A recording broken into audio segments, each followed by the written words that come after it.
Olá, meus amigos, minhas amigas. Sou o professor Júlio Anderson, professor de Direito Tributário, e hoje nós veremos o imposto sobre serviços de qualquer natureza, de competência dos municípios. Então vejam, a competência do ISS-QN é do município. A função do ISS é predominantemente fiscal.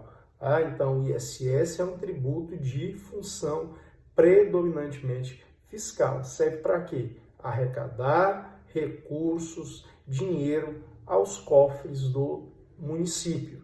E em razão da sua fiscalidade, o ISS-QN vai ter que atender, evidentemente, aqui todos os princípios tributários. O ISS não excepciona nenhum princípio tributário. O ISS tem que atender, evidentemente, todos os princípios tributários que a Constituição Federal impõe. E qual que é o fato gerador do ISS? Gente, é muito simples o fato gerador. O fato gerador do ISS é a prestação de serviço constante de uma lista anexa à Lei Complementar 116 de 2003. Então, olha só, nós temos uma lei complementar que trata dos aspectos gerais do ISS, é uma lei federal, 116 de 2003, Lei Complementar 116 de 2003, que vai trazer os aspectos gerais do ISS-QN. Exatamente para quê? Para evitar, para organizar o imposto, para evitar que ocorra aqui uma guerra fiscal muito grande entre os municípios. Lembrando que nós temos mais de 5 mil municípios e como ele é um tributo de competência dos municípios, então cada município vai legislar sobre o seu. Imagina se nós não tivéssemos aqui normas gerais definindo o ISS. Imagina a bagunça que não poderia ocorrer no nosso sistema federativo. Então, a Lei Complementar 116 de 2003 estabelece as normas gerais que os municípios devem seguir sobre o ISS. Então, a Lei Complementar vai também trazer uma lista, uma lista com os serviços. Então, o fato gerador vai ser qual? A prestação do serviço que esteja constante dessa lista.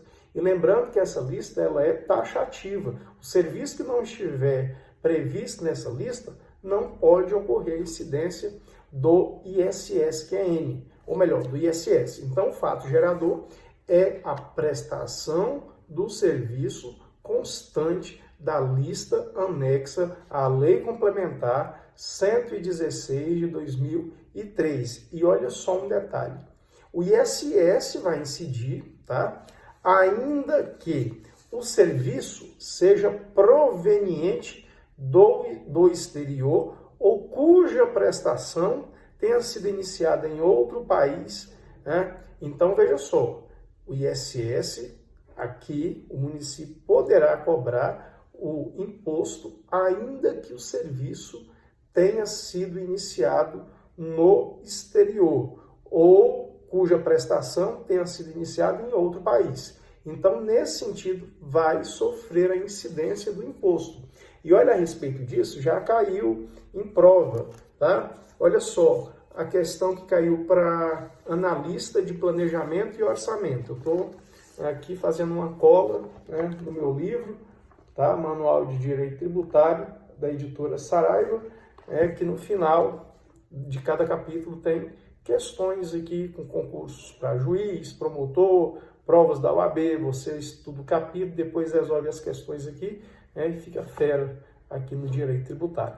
Então, olha só a questão que caiu, elaborada pela ESAF, para analista de planejamento e orçamento. Olha a questão.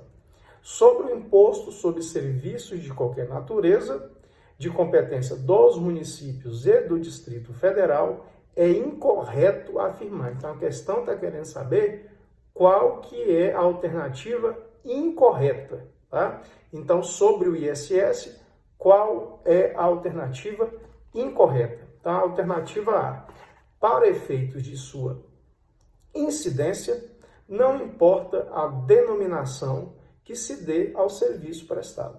Então, olha só, nós temos uma lista anexa à lei complementar, trazendo a lista dos serviços que serão tributados taxativamente pelo ISS. Aí, o que o contribuinte pode fazer? Vai lá e muda o nome. Por exemplo, o serviço de advocacia. O serviço de advocacia será tributado pelo ISS. Então, o contribuinte, tentando burlar o pagamento do imposto, vai lá e fala: serviços jurídicos, serviço, assessoria jurídica, tá? Não interessa o nome, tá? O que interessa é a natureza do serviço. Então, a alternativa A está correta. A alternativa B: seu contribuinte é o prestador e não o tomador do serviço. Então, está correto. O sujeito passivo é o prestador do serviço. Letra C. Olha o que está dizendo a letra C. Não incide sobre o serviço proveniente do exterior ou cuja prestação tenha iniciado no exterior.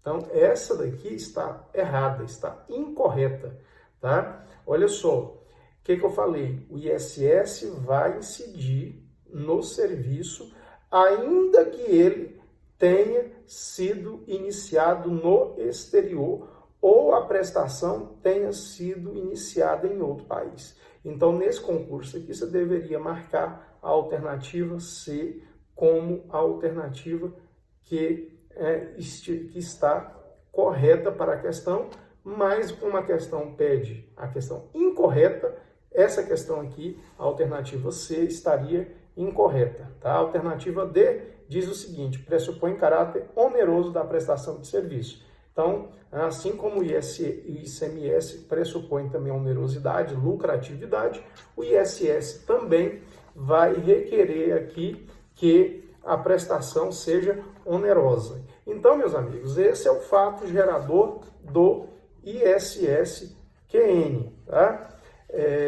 Muito simples, prestação de serviço, tá?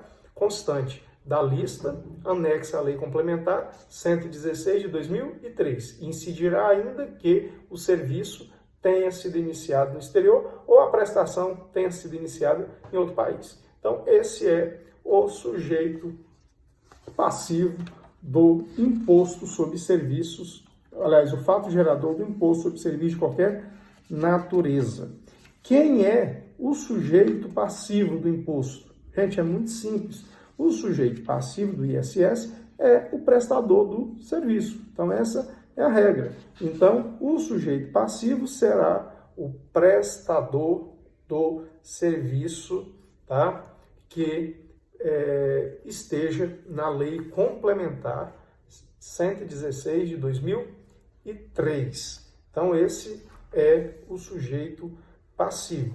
Qual que é a base de cálculo? Gente, é muito simples também. A base de cálculo será, em regra, aqui, tá? O preço do serviço. Então, veja só, a base de cálculo será o preço do serviço prestado, sendo que o valor do ISS está contido dentro da própria base de cálculo. É o que nós chamamos de imposto por dentro. Então, qual que é a base de cálculo? Qual que é a regra? A base de cálculo do ISS, tá, será o preço da prestação do serviço. Mas lembrem vocês, tá, que o ISS é um tributo de competência do município. Então, cada município legisla, seguindo as regras gerais da Lei Complementar 116 de 2003. Então, vejam vocês que nós vamos ter situações aqui que o município pode, por exemplo, criar outras bases de cálculo, como, por exemplo, o faturamento da empresa. Tá? Mas qual que é a regra? A regra é a prestação do serviço, o preço da prestação do serviço como base de cálculo. E nós vamos ter também uma situação diferente para as chamadas sociedades uniprofissionais. Olha só, nas sociedades uniprofissionais, que são aquelas em que um profissional, como um advogado, como um consultor, um economista, ele presta o serviço em nome da sociedade, mas sob a sua responsabilidade. Isso é uma sociedade uniprofissional. Então, nesse sentido, tá? Nesse sentido, como que funciona a tributação das sociedades uniprofissionais? Ela vai funcionar de forma privilegiada. Eu não vou observar o faturamento da sociedade e não vou observar o preço da prestação de serviço. Eu posso prestar um serviço de R$1 milhão, por exemplo, vamos imaginar que eu seja integrante de uma sociedade de advogados, prestei o serviço no valor de R$1 milhão, não vai ser essa a base de cálculo. A base de cálculo vai ser extremamente privilegiada. Eu vou tributar a cabeça do sócio. Então, eu vou instituir uma quantia fixa sobre a cabeça de cada sócio. Por exemplo, a sociedade tem 2 sócios, então eu posso estipular o valor de R$120 para cada sócio. Então, essa sociedade pagaria um total de R$240 de ISS. Se não é uma sociedade uniprofissional e eu tributo o preço do serviço, se a alíquota é de 5%, então deveria pagar R$50 mil. Então vejam vocês a diferença. Na sociedade uniprofissional, eu estabeleço uma quantia fixa pela cabeça do sócio, pela quantidade dos sócios, e é evidente que fica muito mais barato. E quais são as alíquotas do ISS-QN? Olha só, as alíquotas elas são fixadas, evidentemente, por lei municipal. A lei do município é que vai estabelecer as alíquotas do ISS-QN, só que tem um detalhe. Lembra que eu falei da Lei Complementar 116 de 2003? Pois é, essa lei trouxe normas gerais. Então, dessas normas gerais que os municípios devem atender é um limite de alíquotas. Então, a lei complementar, para evitar a guerra fiscal entre os municípios, estabeleceu alíquotas mínimas e alíquotas máximas. Então, no caso do ISS-QN, a alíquota mínima é de 2% e a alíquota máxima é de 5%.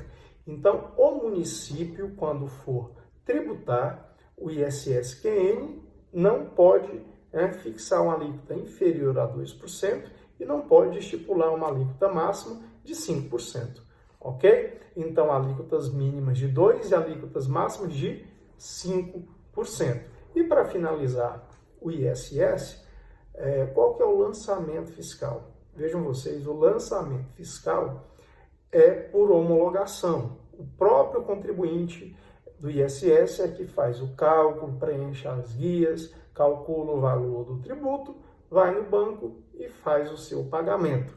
Tá? O município fica parado só esperando o dinheiro ingressar aqui aos seus cofres. Se o tributo foi pago corretamente, o município, através da sua Secretaria de Finanças, dos seus fiscais, o que ele pode fazer? Ele vai fiscalizar esse contribuinte depois da ocorrência do fato gerador. Se o tributo foi pago corretamente, o município, os fiscais, ficam calados, passa o prazo de 5 anos, ocorre aqui a decadência do direito de lançar. Por isso que nós chamamos homologação tácita. Por isso que a gente também chama de tributo por lançamento por homologação. Então, meus amigos, esse é o ISS-QN, o Imposto sobre Serviços de qualquer natureza e de competência dos municípios. Um abraço para vocês e até a próxima.